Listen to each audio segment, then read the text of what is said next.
So welcome back everyone, Mike here. Today's video we're going to do a little product testing. We're going to try out the RK by Top Dog Granite Grapple. Now you've seen this grapple in a few other videos. We have a little added twist here tonight. I'm going to try it out on the RK37. This is a big heavy duty grapple, and before I was using it on the RK55, and I love everything there is to love about this grapple. I'll show you. What I like about this grapple, well, the first thing I like, see these big teeth across the bottom here? Those things are heavy duty for like ripping out roots and things like that, and there's no bar that goes in between them.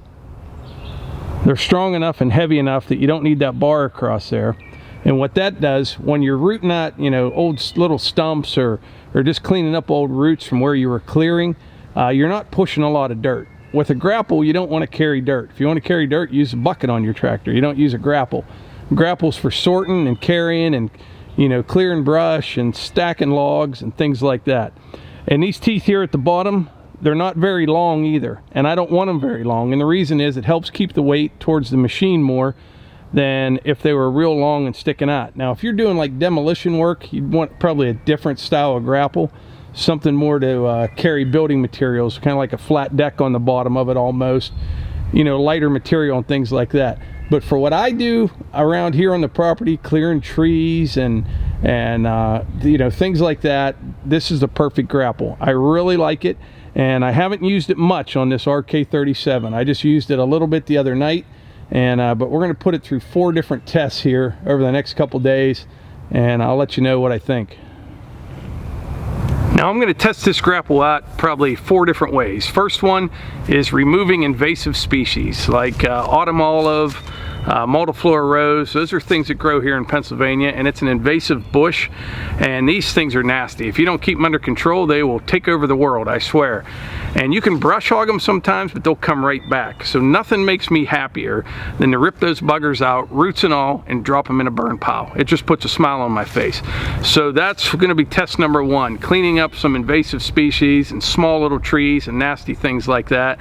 So I'll be kind of rooting these things out of the ground, piling them up in the burn pit. That'll be test number 1. Test number 2 is going to be in an area that I have cleared trees before, and you know, I dug stumps up, but there's all kind of roots still in the ground, and if you want to disc it up or till it up, those roots are a pain in the neck. So I'm going to use this grapple sort of a rake and leave the soil there and root out all those roots. And that's what I was saying earlier about not having that bar across the front.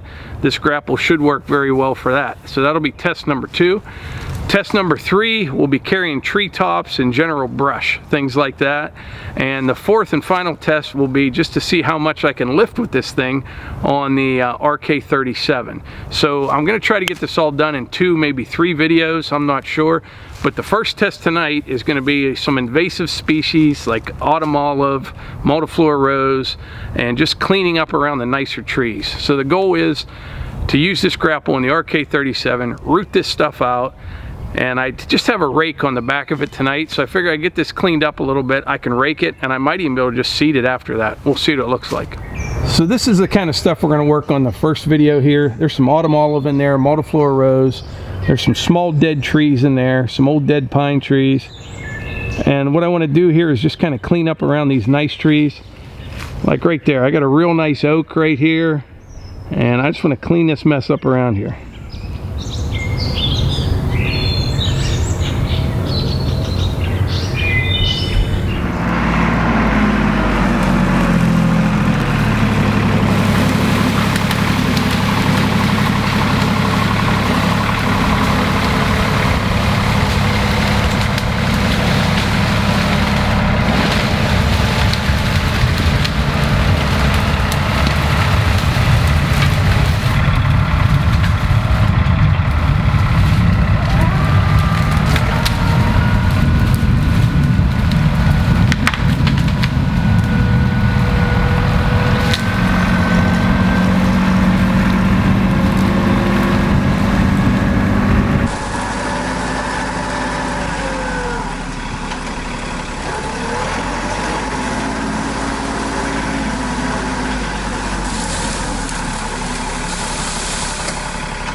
So the 72-inch granite grapple on the RK37 passed the first test with flying colors. All I wanted to do here was root out some autumn olive, some multiflora rose.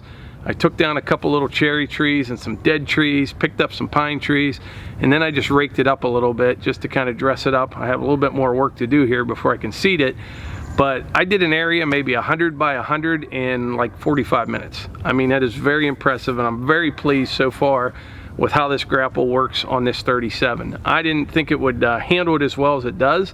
It's a pretty big grapple. I mean, it's a heavy-duty grapple. You're not going to hurt that thing. And but something I learned here. Now, I'm no expert on running a compact tractor with a grapple. I've run a lot of equipment over the years, but I don't have much seat time with a grapple on a tractor. But here's what I learned so far. Take your time. Don't rush it, because you're either going to hurt yourself or you're going to hurt the tractor. These things, and I don't care what brand of tractor you have, I'm not getting into that, you're going to tear them up if you rip and tear with one of these things. They are not a skid loader, which is something that people need to realize. You know, your loader arms on a tractor are just kind of sitting out there, whereas on a skid loader, when you have a grapple or a bucket on and you're pushing dirt, it's pushing right on the frame of the skid loader. It's designed to do that. These, just take it easy and you'll be fine. You won't break anything and you won't hurt yourself. When you're in the woods with these things, you know, you're pulling stuff over here, or you catch a grapevine, you can pull stuff down on top of you. You just have to take it very easy and you'll be fine. And back to the loader arms, when you're pushing, you know, you want everything in the center of the tractor. You don't want, if you catch a big root on one side or the other and the tractor's starting to turn a little bit, just take your time, back up and get it centered. You don't want to twist on these things. And like I said, I don't care what tractor it is, the end result is going to be the same if you get to ripping and tearing around with one of these things. So that's kind of what I learned so far, but it all comes down to, you know, just take your time and watch everything you're doing. Watch above you, behind you.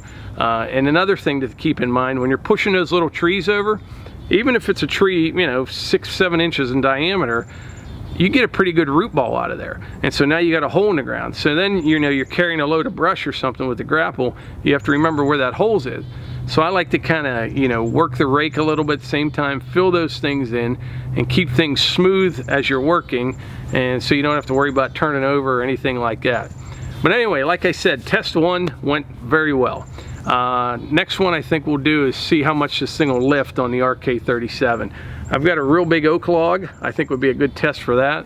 So I got another area to clean up near that oak log, so I'll do that, and that'll be test 2, the lift capacity. It's probably, I don't know, 20-inch diameter, 10-foot long. It probably weighs 1,300 pounds, maybe 1,400 pounds. I don't know. I'll try to figure that out before I do the next video. But anyway, like I always say, if you enjoy these videos, please click subscribe, hit the like button. That matters. Share them with your friends, and I will see you on the next one. Thanks.